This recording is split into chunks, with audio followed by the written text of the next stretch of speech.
Hey, how's it going, guys? I'm Zed4Me, and today we're finally going to be doing it. A long-term review on the 2015 Volkswagen Golf R.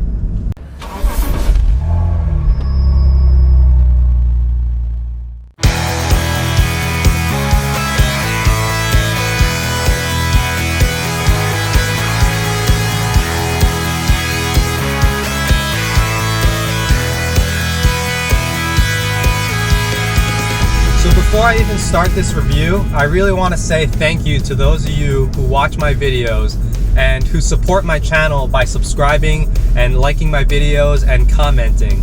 It really makes a big difference in terms of the types of videos that I can bring to you guys when you guys are actually actively involved and engaged in these videos. A lot of the things that I know about this Golf R comes from my YouTube videos, from your comments, and I really just want to encourage you guys to continue that and to keep that going, because when you start commenting and teaching me things, I learn a lot about my own car.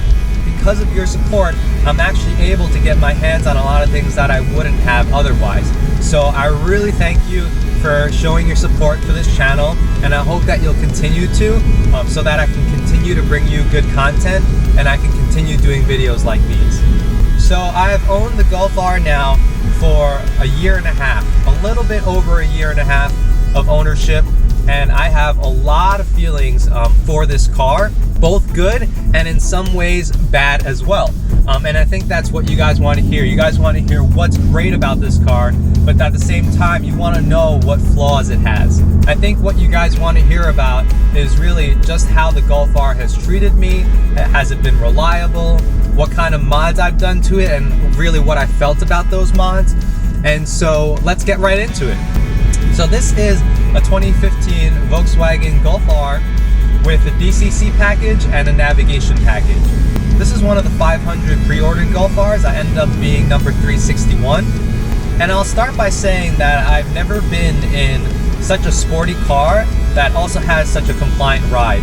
Not once have I ever felt like I wish the suspension could be softer, especially when you put it into race mode. It gets so stiff and it handles really well. Whereas at the same time, if you put it into comfort mode, it truly is comfort mode. It's not less aggressive, it's just comfortable. So a lot of the reviews that you see online on the Volkswagen Golf R, a lot of them are pretty accurate. They basically describe this car as a very comfortable, refined hot hatch that you can ring out at a track or at autocross or at a back road, and you can really get a lot of performance out of this car, and you're gonna have the least road noise out of any of the hot hatches that you can currently buy. If I were asked to sum up the ownership experience of this car, I would say it's definitely a grown man's hot hatch. Taking the car out on some back roads, I've really gotten the chance to really push the car and to really see what it's really capable of. And at the end of the day, when you really push this car to its limits, you do feel some understeer, and that's simply because of the way the Haldex system works. It is mainly a front-wheel drive biased vehicle. However, the back end will get power to it when the ECU decides that it's needed. And so what you really get is a car that responds rather than takes the initiative to become an all-wheel drive car. And that can be a good or a bad thing. Some of the main draws of the Haldex system is that you get better gas mileage, definitely better gas mileage compared to the other all-wheel drive hot hatches in the segment. And at the same time, you actually do get all the traction that you need when you are pushing the car to its limits or when you're dealing with poor weather conditions. The drawbacks of that, however, is that mainly you're really buying a front-wheel drive car that has the ability to use its rear wheels, but it's not necessarily going to use it all the time, like in some other all-wheel drive systems that are actually full-time all-wheel drive. The gas mileage that I get is not nearly as good as the GTI. So one of the draws that people say about the Haldex system with its all-wheel drive is that it's mainly a forward-wheel drive car before an all-wheel drive car. So you would think, okay, if the car uses front-wheel drive most of the time, and if you're just commuting, you would expect it to never put any power to the rear wheels, which I do think that's the case. I don't think that this car, for, you know, when my wife uses it to commute to work, I don't think it's ever putting any power to the rear wheels. And so then you begin to wonder, why doesn't this car get a gas mileage that's as good as the GTI? I can think of probably two reasons why that's the case. Number one, at the end of the day, this car is pushing a little bit more power and the turbo spools a little bit more, and so you probably do end up using a little bit more gas that way. However, on the other hand, I think that the rear wheels actually have some more drag to them than, say, a GTI, where the rear wheels are just freely spinning. Because you actually have the ability to power the rear wheels, I think that even when they're not engaged, there's slightly more drag in them, and so therefore your gas mileage is not going to be as good as a GTI or a Golf, which is only front wheel drive. However, I do have to say that I am really thankful for the Haldex system, because it's done really well in the snow, and at the same time it is pretty good on gas mileage compared to other cars which use all-wheel drive full-time. I am never really asking myself, where's that power coming to the rear? And when I take this car through a corner, it's able to handle it really well. And you never really think in your head, wow, this car is just front wheel drive when you're going through a corner, or even when you're going straight. So let's talk about the power that this car has. I think that if you looked purely at the numbers, you would already see that the Golf R is a pretty capable car. But I think that one thing that you can't get on paper is how well it actually uses that power in order to propel the car forward. So with certain cars, you can see some really big numbers, but when you get behind the wheel, it doesn't feel like it's actually that much. I think the Golf R is on the other side of things, where the numbers don't really convey how quick this car actually is. This car can really put you in your seat, and even though it's a turboed car, the power really starts coming way down low, right around 2,000 RPM. When you're just commuting around, keeping up with traffic and so forth, you never see the car in automatic mode going above 2,000 RPM. And so the car, you could tell, just has a lot of torque, and so it's able to keep up with traffic even without revving the car out. However, it kind of takes away from the sport car feeling of the car, because in a lot of cars, you really want to wring it out, and you really want that power to just come out on top, where it kind of blows you away. This car, when it turbo spools, it definitely packs a punch. However, it's definitely not as, I would say, mind-numbingly crazy as some of these other hot hatches that have these big turbos on them. And so with all the miles that I've actually been able to put on this car, I do have to say that the reliability of this car is pretty good. I've really only had small issues. One was an air conditioner issue, which was just a stripped Schrader valve, which the dealership took care of. And then just in one of my latest videos, I found a bolt lying around, which, after listening to your comments, and thank you to those of you who were actually able to give me your opinions, is probably just an extra bolt that a tech dropped and was not really able to find, and they probably just used a different bolt to put in the seat rails. So my job in doing this review isn't to convince you to get a Volkswagen Golf R. It's not to convince you that a DSG transmission is a good choice for a lot of you guys. Really, what I want to do is just inform you guys so you guys can make the best decision whether or not the Golf R is right for you. I've had plenty of people leave comments, inbox me, telling me how my videos have influenced them either to get the Golf R or to actually go with something else. So that's really the point of the videos that I'm making. To really sum up, I think that this car is great if you're a little bit more grown up, if you don't really want the raw, visceral feeling of a hot hatch, but you do want the handling, you do want the performance of a hot hatch. This car is just perfect for those of you who want that refinement and want to keep the comfort, but at the same time want that all-out performance of a hot hatch. Some of the things that I personally think the car could use is a nice roof spoiler. It'd be nice if Volkswagen actually had a OEM option for that. I think that would be a really good option for a lot of people, to actually have Volkswagen put on an OEM roof spoiler.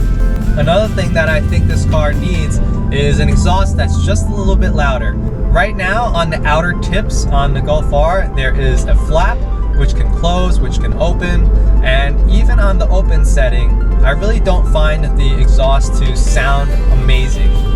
I really thought that having those exhaust valves would make a really large difference, However, most of the time you can't really tell when it's even open or closed.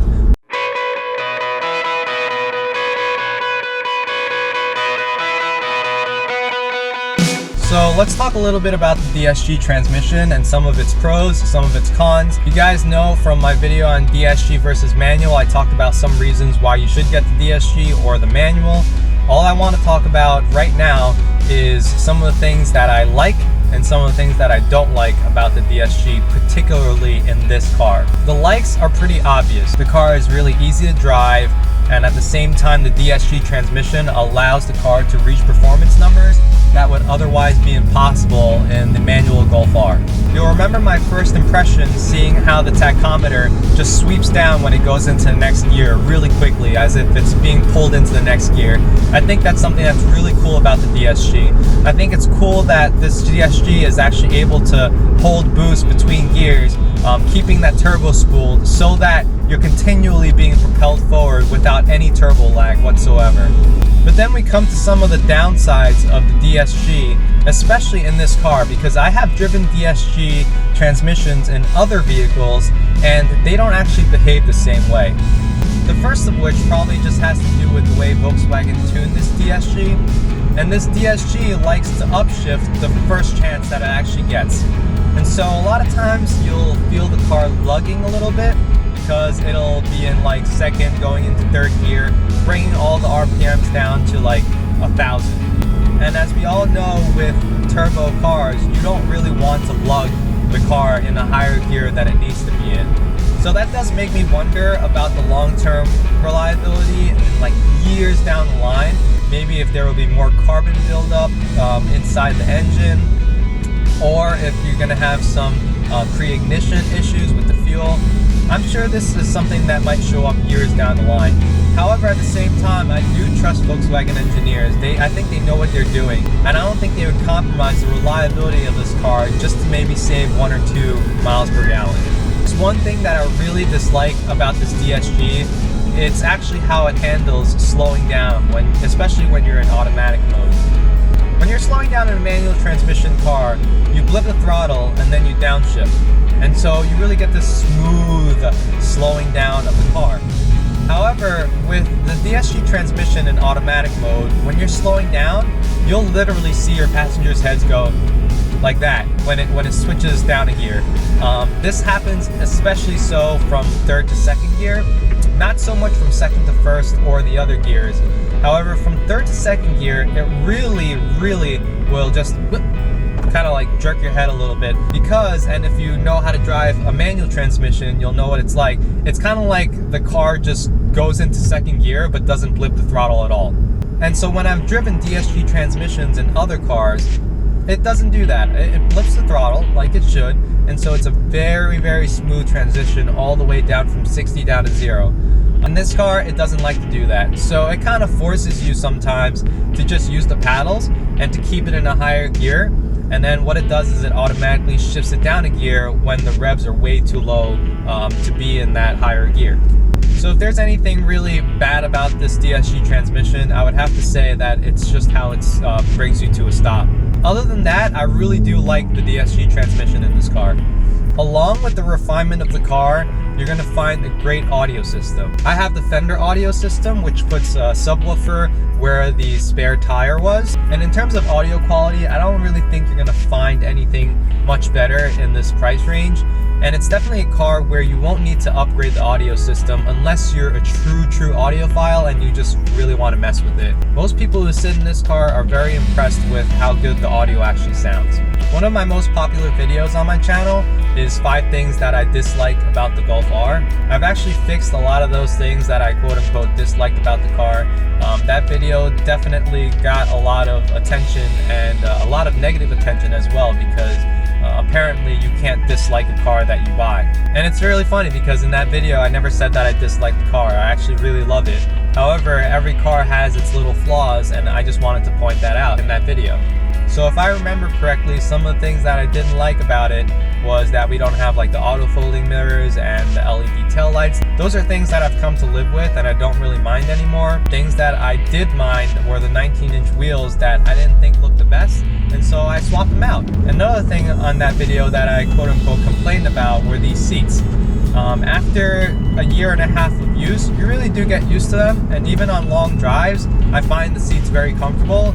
You just really have to find the right seating position so that the seat bolsters really hold you well, and at the same time, you don't really feel any pressure points sitting in the seats. Now, I recently sat in an STI, and I do have to say that the seat bolsters in this car are definitely better, so that when you're taking the corners, for you and for your passenger, you're gonna feel like you're held in place a lot better than in some of these other cars.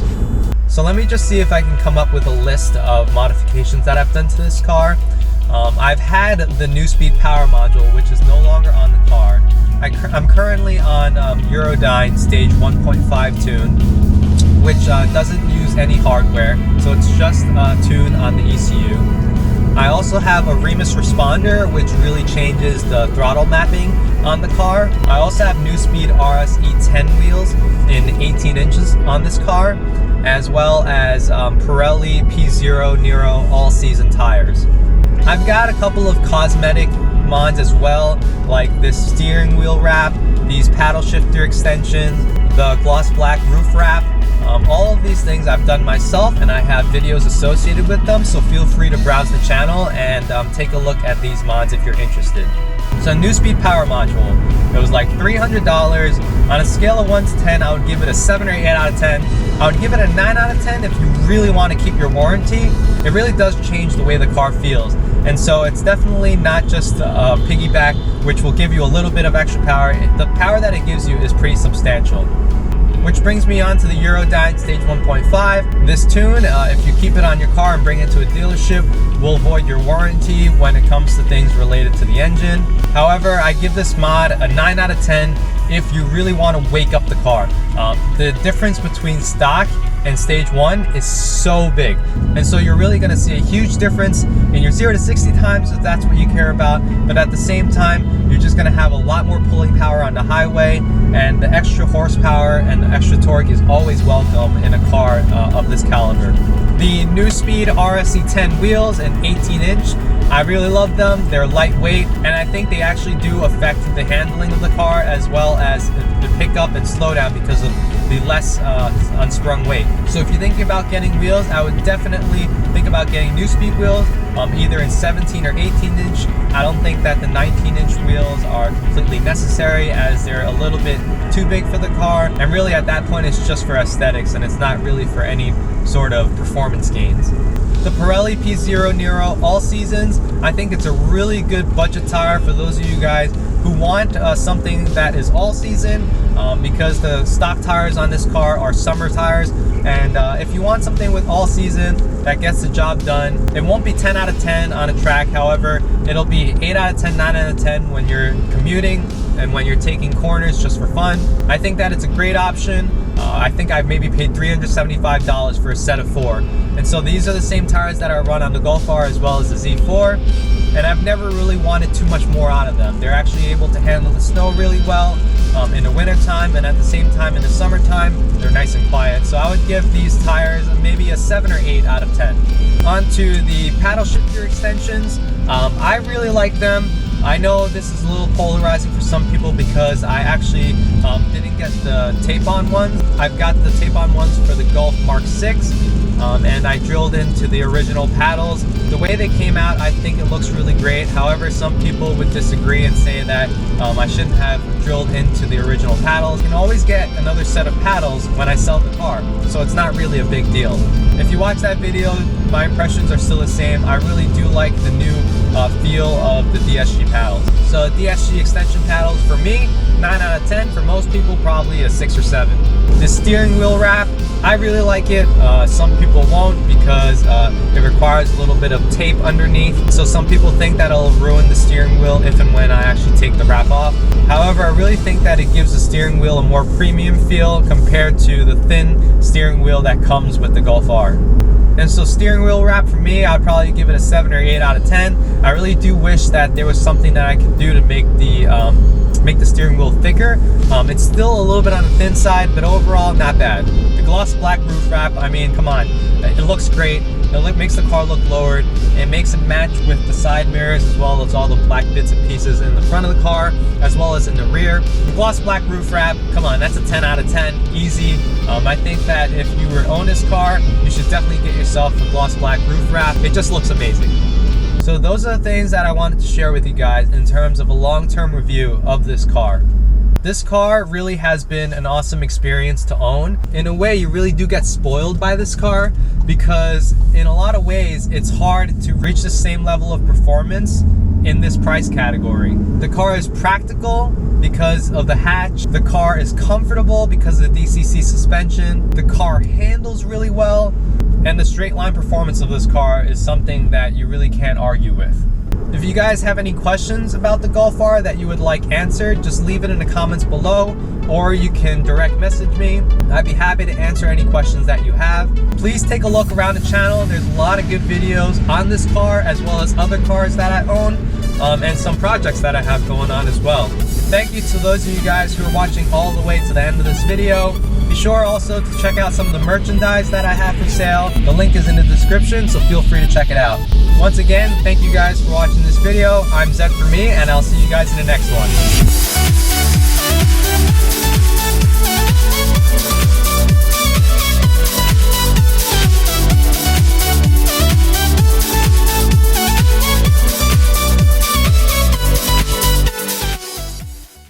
Alright, so to those of you who are still watching this video and made it all the way to the end here, I want to give you guys a free t-shirt. All you have to do is make sure that you're subscribed to this channel, you follow me on Instagram, the link is in the description below. All you have to do after that is comment below. Let me know how many subscribers I had when you first started subscribing to me. After about a week or so, I'll just pick one of the comments below, make sure that you're subscribed and Instagram follower, and I'll directly message you so that you can get yourself a free t-shirt. You guys who are watching all the way to the end of this video definitely deserve something. So I've got a couple of t-shirts to give away, and I'll be doing that for a couple of the subscribers here. So good luck. I'll see you guys in the next one.